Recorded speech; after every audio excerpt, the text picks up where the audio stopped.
Hey guys, this is Manas. Welcome to all.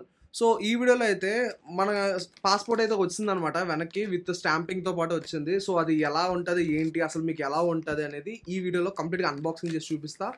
Next కొంతమంది stars ని భయపడుతున్నారు అనమాట. 1 స్టార్, 2 స్టార్, 3 స్టార్ అని, అది ఏంటి.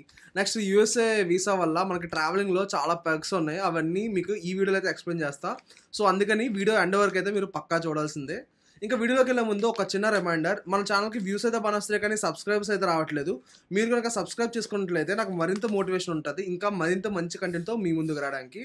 సో ఇంకా వీడియోలోకి వస్తే ఫస్ట్ మనం ఈ వీసాది మనది వచ్చిందనమాట స్టాంపింగ్తో. నాది జూన్ 7th అయ్యింది వీసా డే రోజు. నాది జూన్ 7th అయితే నా వీసా ఇంటర్వ్యూ అయ్యింది. నెక్స్ట్ అక్కడ అయితే నా పాస్పోర్ట్ తీసుకున్నాడు. సో నాకు ఇది వచ్చేటప్పటికి జూన్ 14th అలా వచ్చిందనమాట. సో ఎగ్జాక్ట్లీ 7 to 8 days అలా అనుకోవచ్చు. సో వచ్చింది. సో అప్పటి నుంచి ఈ వీడియో చేసేదాకా అయితే నేనైతే ఓపెన్ చేయలేదన్నమాట మీకోసం. నెక్స్ట్ ఈ గ్యాప్లో అయితే నేను ఆబ్వియస్లీ తిరుపతి క్యాంప్ వెళ్ళొచ్చా. సో అందుకనే ఇదనమాట. సో ఇంకా వీడియోలోకి వస్తే ఫస్ట్ మనం చూసుకుందాం. ఇక్కడ మీకు అయితే ఒక ఎల్లో కలర్ కవర్ వస్తుంది. ఇది వచ్చే ముందు మన పాస్పోర్ట్ని ఎలా చెక్ చేసుకోవాలి, అసలు ఇష్యూ అయిందా లేదా అనేది ఎలా చేసుకోవాలని నేను ఒక వీడియో చేస్తా. అది ఐ బటన్లో ఇస్తా, మీరు చూడండి. అక్కడ నుంచి అయిన తర్వాత మీకు ఏ రోజు అయితే పాస్పోర్ట్ వస్తుందో ఆ రోజు బ్లూ డాట్ నుంచి ఒక మెసేజ్ వస్తుంది అనమాట. ఇదిగోండి మీ పాస్పోర్ట్ ఈరోజు మేము డెలివరీ చేస్తాం, అవుట్ ఫర్ డెలివరీ అని చెప్పి ఆ లింక్ ఒకటి వస్తుంది. ఆ లింక్ వచ్చిన తర్వాత మన పేరెంట్స్ ఉంటే పేరెంట్స్, లేదంటే మనకు తెలిసిన వాళ్ళు ఎవరైనా ఉంటే వాళ్ళ దగ్గర కలెక్ట్ చేసుకోవచ్చు. సో వాళ్ళు ఇచ్చేస్తాడు. ఇచ్చినప్పుడు మన 650 రూపీస్ అయితే వాళ్ళకి ఇవ్వాల్సి ఉంటుంది అనమాట.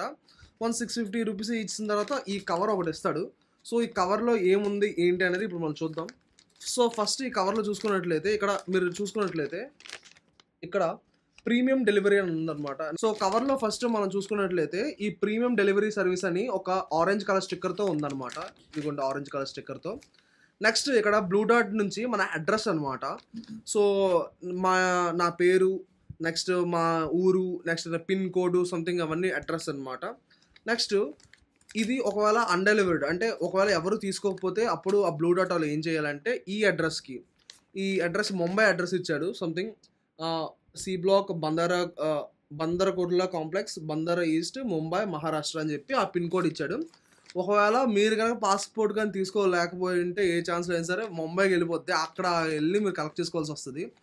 అన్ని తిప్పలు అయితే చాలా కష్టం అనమాట. సో ఇంకా వీడియో మనం చూద్దాం, పాస్పోర్ట్ ఓపెన్ చేద్దాం. ఇక్కడ వెనకాల అయితే మాత్రం కంప్లీట్ బ్లాంక్లా ఇచ్చాడు. సో ఈ లోపల అయితే మీరు ఇక్కడ చూసుకున్నట్లయితే మన పాస్పోర్ట్ అయితే ఇక్కడ ఉంది. ఓకే, సో దాన్ని ఎలా ఓపెన్ చేస్తున్నాం. ఈ వెనకాల అయితే మామూలుగా ఒక గమ్తో అంటించాడు, స్టిక్కర్ లాగా.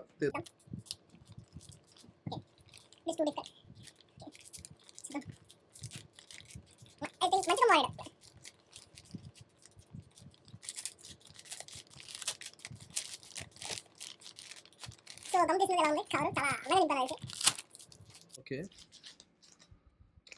ఓకే, ఇదైతే వచ్చింది పాస్పోర్ట్ అయితే. ఇదిగోండి పాస్పోర్ట్. సో ఇందులో పాస్పోర్ట్ ఉంది, ఇందులో నా డీటెయిల్స్ ఉంది, నా పేరు ఉంది. నెక్స్ట్ బ్లూ కలర్ దాంట్లో ఇక్కడ $650 ప్రీమియం అని చెప్పి ఉంది. నెక్స్ట్ ఏంటంటే ఆల్రెడీ $160 పే చేశాను ఈ సీజే పేమెంట్ అని చెప్పి ఉంది. నాకు మీరు చూసినట్లయితే ఇక్కడ 1 స్టార్ మాత్రం వచ్చిందనమాట. ఇక్కడ మరేం లేదు, కొంచెం సెన్సిటివ్ ఇన్ఫర్మేషన్ ఉంటుంది. లైక్ వేరే వాళ్ళు అంటే ఎవరైనా మిస్యూజ్ చేయాలంటే చేయొచ్చు. సో అందుకని మాత్రం మీకు ఇలా చూపిస్తున్నా.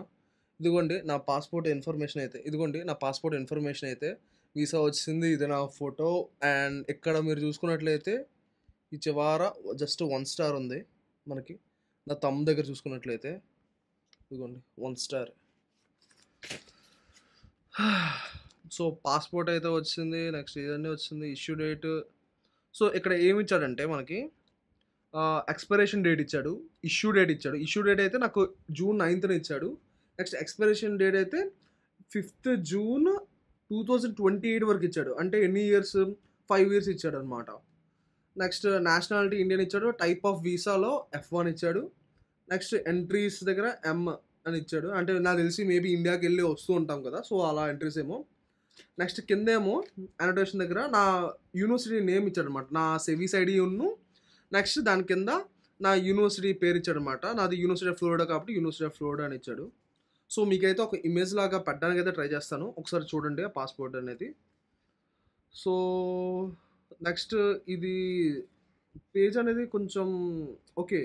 మన ఇది ఎలా ఉందంటే మన పేజ్ ఉంటది కదా! మన పాస్‌పోర్ట్ పేజు. దాని మీద ఒక స్టిక్కర్ లాంటిది అతికించినట్లు ఉందన్నమాట. సో, నాకు తెలిసి ఇది ప్రింట్ అయ్యుందా? లేకపోతే ఏంటో? బట్ ఇదేంటంటే చాలా బావుందనమాట. అసలు పేజ్‌లో కలిసిపోయింది. అది పేజా? స్టిక్కరా కూడా నాకు తెలియట్లేదు. స్టిక్కరే. చూసాను. వచ్చేస్తుంది స్టిక్కరే అది. సో, ఇది గైస్ మన పాస్‌పోర్ట్ వీసా దగ్గర నుంచి అన్బాక్సింగ్ అనమాట. సో, అంతే. ఇంక మిగతావన్నీ ఇంకా నార్మల్ పేజెసే మనవి. నేనైతే ఏమనుకున్నానంటే లైక్ మన ఇది ఉంది కదా! పాస్‌పోర్ట్‌ది ఒరిజినల్‌ది. దీని తర్వాత ఏమో ఇంత తిక్కగా ఇస్తాడేమో అనుకున్నా. లేదు. జస్ట్ మామూలుగా ఒక పేజ్‌లో ఒక స్టిక్కర్ లాగా అంటించి ఇచ్చేసాడు. ఓకే గైస్, ఇది పాస్‌పోర్ట్ గురించి అయిపోయింది. సో, ఇప్పుడు చాలామంది అడిగే క్వెషన్ ఏంటంటే, బ్రో నాకు 1 స్టార్ ఉంది, 2 స్టార్ ఉంది, 3 స్టార్ ఉంది. ఏంటి పరిస్థితి ఏంటి అని. సో, 1 స్టార్ అంటే మీది జస్ట్ సోషల్ మీడియా అకౌంట్స్ కానీ, లేకపోతే ఏదైనా ఏవైనా మెయిల్స్ ఉంటాయి కదా కొన్ని. అంటే లైక్ మీరు ఇన్‌స్టాగ్రామ్‌లో కానీ ఏవైనా ఎవడైనా తిట్టినా, లేకపోతే మీ పోస్ట్ కింద ఎవడైనా చెత్తగా పెట్టినా సరే, ఆడికి మీరు చెత్తగా పెడితే అలా మానిటర్ చేయడం అనమాట. చిన్న చిన్నవి మానిటర్ చేస్తారు. నెక్స్ట్ సెకండ్‌ది 2 స్టార్స్ అయితే ఏంటో ఉంటది. ఇంకొంచెం డీప్‌గా ఉంటది. లైక్ మీ కాల్ రికార్డింగ్స్ కానీ ఇలాంటివి మానిటర్ చేయడం. ఇంకా 3 స్టార్స్ ఇవన్నీ అయితే ఇంకా మీకు 24/7 మానిటర్ చేస్తూనే ఉంటారు. సో, ఇలాంటప్పుడు మీరు పార్ట్ టైమ్ జాబ్స్ ఒకవేళ ఆఫ్ క్యాంపస్‌లో చేసినా సరే ఇవన్నీ చాలా రిస్క్ ఎక్కువ ఉంటదనమాట. అసలు జనరల్‌గా ఆఫ్ క్యాంపస్‌లో చేస్తేనే రిస్క్. అది 1 స్టార్, 2 స్టార్, 3 స్టార్ వాటితో సంబంధమే లేదనమాట. పార్ట్ టైమ్ జాబ్స్ ఎక్కడ చేసినా సరే మనం దొరికిపోతే మాత్రం దొంగే. సో, ఇది పాస్‌పోర్ట్ యొక్క 1 స్టార్, 2 స్టార్, 3 స్టార్ ఇంకా చాలా వీడియోస్ ఉన్నాయి యూట్యూబ్‌లో మీరు చూసుకోవచ్చు. లైక్ ఎందుకు, ఏంటి అనేది. సో, ఇంకా ఈ పాస్‌పోర్ట్ యూఎస్ఏది మనకు వీసా వచ్చిన తర్వాత పర్క్స్ ఏంటంటే మీరు గాని ట్రావెలింగ్ ఫ్రీగా అయితే లైక్ మోర్ దెన్ 56 కంట్రీస్ అనేది మనకు యాడ్ అవుతాయన్నమాట. ఇప్పుడు యూఎస్ వీసా రావడం వల్ల లైక్ ఆన్ అరైవల్ వీసా కానీ, లేదు అంటే వీసా ఫ్రీ కానీ అని. ఇండియన్ పాస్‌పోర్ట్‌తో అయితే కొన్ని కంట్రీస్ ఉంటాయి. లైక్ నేపాల్ కానీ, భూటాన్ కానీ అవి ఎలా అంటే మనం డైరెక్ట్‌గా వెళ్ళిపోవచ్చు. నెక్స్ట్ ఒక్కొక్కసారి డబ్బులు కట్టాలి, కట్టకపోవచ్చు. ఆ కంట్రీ మీద డిపెండ్ అయ్యి ఉంటదనమాట. లేదు అంటే ఇప్పుడు వీసా తీసుకొని ముందు ఆళ్ళు రిక్వెస్ట్ చేసుకొని, ఆళ్ళ టైం చూసుకొని, ఫ్లైట్ టికెట్లు బుక్ చేసుకొని ఇలా ఉంటాయన్నమాట.